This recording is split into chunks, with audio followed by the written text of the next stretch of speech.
Praise lord. ఈరోజు దేవుని వాగ్దానము. తేదీ మార్చి 31, 2025. కీర్తనల గ్రంథము 14వ అధ్యాయం 1వ వచనము.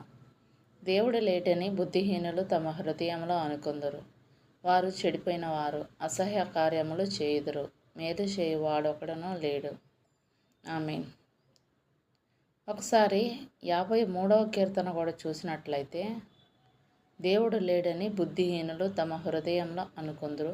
వారు చెడిపోయిన వారు, అసహ్య కార్యములు చేయుదురు. మేలు చేయువాడొకడునూ లేడు అంటూ పరిశుద్ధ గ్రంథంలో రాయబడి ఉండడం చూస్తున్నాం. ఈ రెండు కీర్తనలను దావీదు ఆయా సందర్భంలో రాశాడు. ఒకే విషయాన్ని అతి కొద్ది మార్పులతో దేవుడు రెండుసార్లు రాయించాడంటే ఒకే విషయాన్ని నొక్కి చెప్తున్నాడు అని అర్థం. దేవుడు లేడని చెప్పేవాన్ని మనం నాస్తికులు అంటాం. బైబిల్ అంటుంది బుద్ధిహీనులు అని. బుద్ధిహీనులు అంటే ఇక్కడ జ్ఞానం లేనివారు అని కాదు, మూర్ఖులు అని అర్థం. బుద్ధిహీనులు ఎందుకు దేవుడు లేడని అనుకుంటారు? దేవుడు లేడని చెప్పడానికి వారి దగ్గర ఏమైనా ఆధారాలు ఉన్నాయా? లేనే లేవు. సృష్టిలో ప్రతి వస్తువు దేవుని ఉనికిని తెలియజేస్తుంది.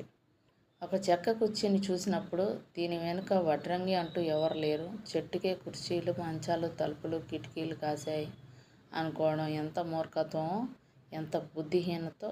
ఈ సృష్టిని చూసినప్పుడు దీని వెనుక దేవుడు లేడు అనుకోవడం కూడా అంతే మూర్ఖత్వం, అంతే బుద్ధిహీనత. ఇంతకీ వీళ్ళు దేవుడు లేడని ఎందుకు అంటారు? దేవుడే లేడంటే వారికి నచ్చినట్లుగా జీవించవచ్చని. అందుకే వీళ్ళు అసహ్య కార్యాలు చేస్తూ ఉంటారు. బుద్ధిహీనులు రెండు రకాలు ఉంటారు.